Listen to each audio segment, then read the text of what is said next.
T'es-tu déjà demandé pourquoi il semble si difficile d'améliorer ta situation financière sans prendre des risques énormes?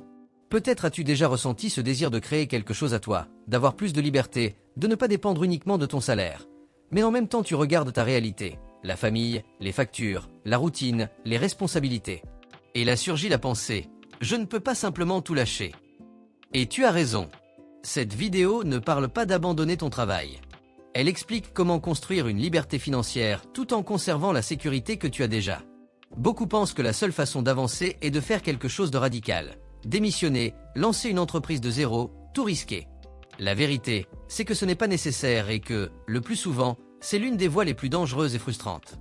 La majorité des personnes qui ont atteint la liberté financière l'ont fait en construisant d'abord une source de revenus parallèle, tout en continuant à travailler. Elles n'ont pas sauté dans le vide, elles ont construit un pont sûr. Avant d'expliquer comment, regardons le scénario qui bloque la plupart des gens. Si tu dépends d'une seule source de revenus, ton salaire, tu es dans un modèle appelé revenu linéaire. C'est simple, tu travailles, tu es payé. Tu t'arrêtes, l'argent s'arrête.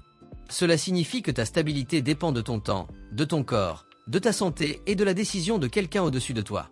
Ta vie devient vulnérable, une mise à pied, une réduction des coûts dans l'entreprise, un imprévu personnel et tout est mis en danger. Ce n'est pas une question de peur, c'est une réalité. Ici entre en jeu l'erreur que beaucoup croient. Si je veux m'améliorer, il faut tout risquer. Non. Ceux qui te disent ça regardent souvent des histoires romancées. Ce qui distingue vraiment ceux qui construisent la liberté financière de ceux qui restent à flot, c'est un modèle de construction progressif. La liberté financière n'apparaît pas d'un coup. Elle se construit en couches. D'abord, il y a le revenu linéaire, celui que tu as aujourd'hui. Ensuite, tu ajoutes une source de revenus parallèle, un flux secondaire d'argent qui démarre petit et croît avec le temps. Puis, éventuellement, cette source parallèle peut devenir un revenu scalable, c'est-à-dire un revenu qui continue à croître même quand tu ne travailles pas directement.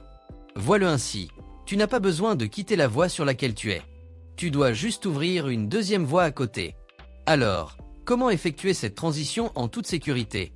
Je vais te montrer étape par étape. D'abord, tu dois créer une petite marge financière. On ne parle pas d'économiser la moitié du salaire ni de tout couper. On parle de libérer 5 à 15% de ce que tu gagnes, pour respirer un peu.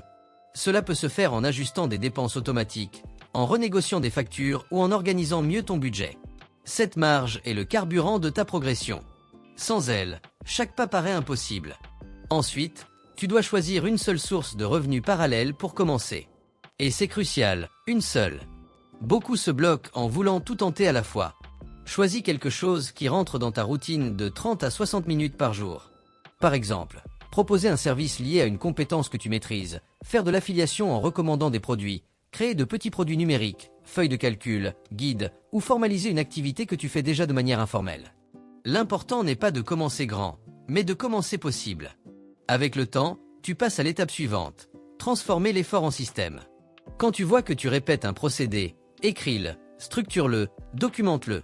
Tu transformes quelque chose de dépendant de toi en un processus que l'on peut automatiser, répéter ou enseigner. C'est là que naît le revenu scalable. Le temps commence à travailler pour toi. Tu penses peut-être, mais je n'ai pas de temps. Je sais. La plupart des gens n'en ont pas. C'est pour cela que ce chemin est progressif.